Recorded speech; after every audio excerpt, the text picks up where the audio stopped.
جب معاشرے کے اندر جائے گا تو پریکٹیکل ہونا چاہیے نا. جی مثال کے طور پہ ممبر جو ہے اس کا بھی پاکستان میں ایک بڑا کردار رہا ہے اور وہ بڑا کرٹیسائز بھی ہوتا ہے.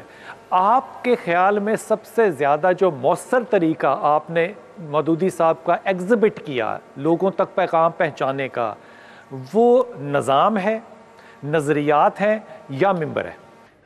مولانا مودودی نے اپنے لٹریچر کے ذریعے ایک شعور تو یہ دیا کہ جو لوگ پیدائشی طور پر مسلمان تھے، جب انہوں نے خطبات پڑھی، دینیات پڑھی، شہادت حق پڑھی، تو وہ بائی چانس کے بجائے بائی چوائس مسلمان ہوئے. ایک بہت ہی اندر سے ایک جذبہ پھوٹتا ہے. دوسری بات یہ ہے کہ انہوں نے ایک نمائشی اور آرائشی اسلام کے بجائے ایتھارٹی والے اسلام کا تصور دیا. معذرت نہیں ہے اس میں. جب آدمی پڑھتا ہے تو وہ کہتا ہے کہ اب یہ ڈرائنگ روم میں بیٹھ کے اور لحاف کے اندر بیٹھ کے پڑھ کر سر دھنسنا اور کوئی دل کے اندر ایک حرارت پیدا کرنا مقصود نہیں ہے. میدان عمل میں نکلو. ممبر کی مدد شامل ہوئی اس میں؟ ممبر کی مدد بھی شامل ہوئی، لیکن ممبر جو ہے وہ برسا برس سے اسلام کو دو حصوں میں تقسیم کیے ہوئے تھا. ایک اسلام وہ تھا کہ جو میری فقہ کے ساتھ کہ وضو کیسے بناتے ہیں اور کیسے نہیں بناتے اور نماز کی کتنی رکعتیں ہیں، یعنی یہ جو اس طرح کا اسلام تھا یہ مسجد، ممبر اور محراب کا اسلام تھا. لیکن یہ جو اتھارٹی والا اسلام تھا یہ برس کے بعد انہوں نے زندہ کیا، جس کا نتیجہ یہ نکلا. آخری بات، یعنی جس کا نتیجہ یہ نکلا کہ صرف دعوت کافی نہیں ہے اسلام کی، تنفیذ کی جائے اور جاہلیت کو صرف اس کو روکنے کی کوشش کی جائے، صرف اس کا انکار نہ کیا جائے بلکہ مزاحمت کی جائے. بات بڑی عاجزانہ طریقے سے میں عرض کر رہا ہوں. میں 8ویں کلاس میں تھا جب مولانا صاحب کی میں نے تفسیر پڑھی تھی قرآن کی، اور میں بالکل نہیں پڑھنا چاہتا تھا، میں سچے دل سے کہہ رہا ہوں. لیکن میں نے وہ اس لیے پڑھی کہ راستے میں ایک شخص کھڑا ہوتا تھا، وہ میرے ایک دوست کا والد تھا، وہ ہمیں وہ بی پی کا چاکلیٹ دیتا تھا جو کہ میں خریدنے کی صلاحیت رکھتا ہی نہیں تھا. پھر اس کے بعد انہوں نے جب مجھے دیکھا کہ میں پڑھنے لگ گیا ہوں تو پھر انہوں نے چاکلیٹ 2 کر دیے اور کہا کہ اب تم مجھے سنایا بھی کرو گے کہ مولانا کوئی غلطی تو نہیں کر رہے. اب دیکھیں یہ جو جملہ تھا نا، مجھے آج تک ان کا یاد ہے کہ مولانا کہیں غلطی نہیں کر رہے. اب پدی اور پدی کے شوربے کا ذرا فرق دیکھیے گا. وہ اس لیے تاکہ میں ایک تجزیے کی نظر سے سمجھوں. میں نے اس میں حکمت بھی پڑھی، میں نے اس میں سائنس بھی پڑھی، میں نے اس میں بیالوجی بھی پڑھی. لیکن ان تمام چیزوں میں میں نے جو سب سے زیادہ چیز آج تک اس عمر میں یاد رکھی ہے وہ ہے ان کا آسان ترجمہ. وہ مشکل بات انہوں نے کہیں نہیں کہی. آپ کو نہیں لگتا کہ آج کا استاد جو ہے وہ یہ بات تو کہتا ہے کہ ہم نے اسلام کی بات کرنی ہے، ہم نے اپنی ترجیحات بنانی ہے، لیکن اس کے پاس وہ چاکلیٹ دینے کا نہیں ہے اب؟ شکور بھائی دیکھیے، مولانا مودودی نے تو اپنی کتابوں کے اندر بہت سارے چاکلیٹ شامل کیے ہوئے ہیں. اور سچی بات یہ ہے کہ ایک مسئلہ تو اس وقت تھوڑا سا درپیش ہے کہ جو زبان و بیان آج سے 40 سال پہلے کی تھی، آج کی زبان ذرا بدل گئی ہے. بالکل ٹھیک. اور یہ ہماری ضرورت ہے کہ ہم ان کتابوں کو ٹرمینالوجی کے اعتبار سے کسی درجے میں تبدیل کریں.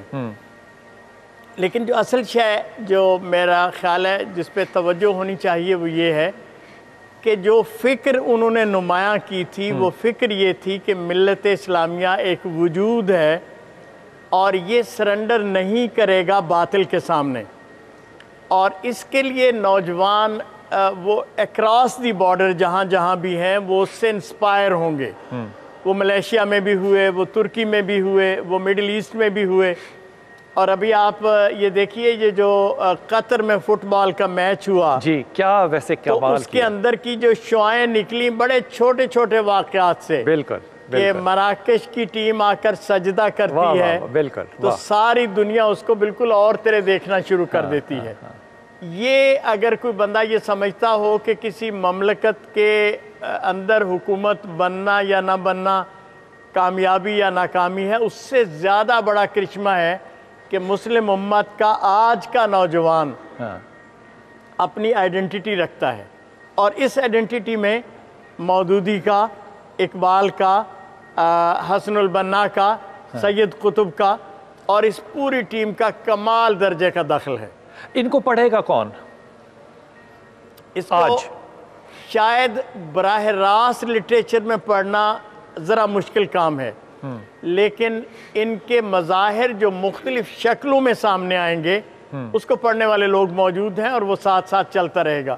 یہ ایک نیچرل سا فینامنا ہے کہ آپ کا اگر آئیڈیاز اور تصورات موجود ہیں تو نیا آنے والا بندہ اپنی زبان میں اس کو بیان کر رہا ہوتا ہے، تو وہ فلسفہ مرتا نہیں ہے، زندہ رہتا ہے۔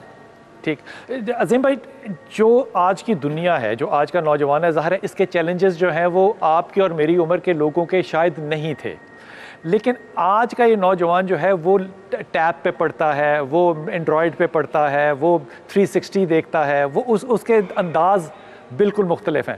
اب مجھے جو پیغام ملتا ہے نا مودودی صاحب کا، ویسے میں تو مودودی صاحب بھی نہیں کہتا، جس طرح میں اقبال صاحب نہیں کبھی کہتا، تو مجھے کلاس سے نکال دیا تھا اقبال کو اقبال صاحب کہتے ہوئے کہ اقبال کے ساتھ صاحب لگا کے آپ نے اس کو عام کر دیا۔ تو مولانا کو مولانا اس لیے کہہ دیتے ہیں کیونکہ ان کا ایک مذہبی رنگ ہے، ورنہ وہ مودودی کے ساتھ کوئی لفظ لگانے سے مودودی کم یا چھوٹا نہیں ہے۔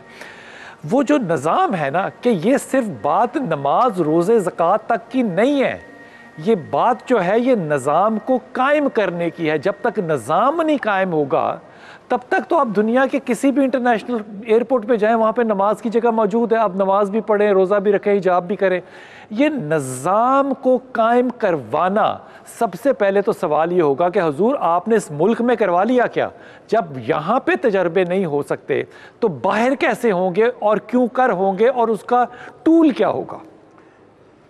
دیکھیں، یہ ایک بڑا اہم سوال ہے، لیکن پوری تاریخ یہ بتاتی ہے کہ بہت ساری فکر ایسی ہوتی ہے کہ جو فوری نتیجہ نہیں دیتی، وقت کے ساتھ ساتھ اس کے کوئی نتائج برآمد ہوتے ہیں۔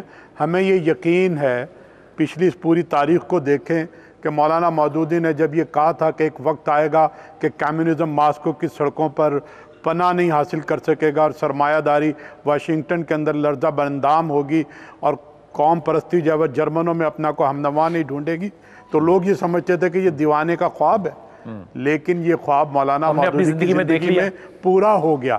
یہ غالباً 1964-65 کی یہ تقریر ہے سیالکوٹ کے اندر۔ تو بہرحال ہمیں یہ یقین ہے کہ جس طرح سے باقی سارے ازم ناکام ہوتے چلے گئے، اور آج پوری دنیا یہ تسلیم کرتی ہے کہ اسلام قابل عمل ہے، اسلامک بینکنگ فروغ پا رہی ہے، اسلامی ایشوز پروان چڑھ رہے ہیں، تعلیمی اداروں کے اندر قاری اور حفظ قرآن بڑھ رہے ہیں، اسلامی سیاست اگرچہ سکڑ رہی ہے لیکن اسلامک ایشوز پوری دنیا کے اندر بڑھ رہے ہیں۔ انشاءاللہ ایک وقت آئے گا کہ اسلامی سیاست بھی نتیجہ خیز ہو کر رہے گی۔ انشاءاللہ تعالیٰ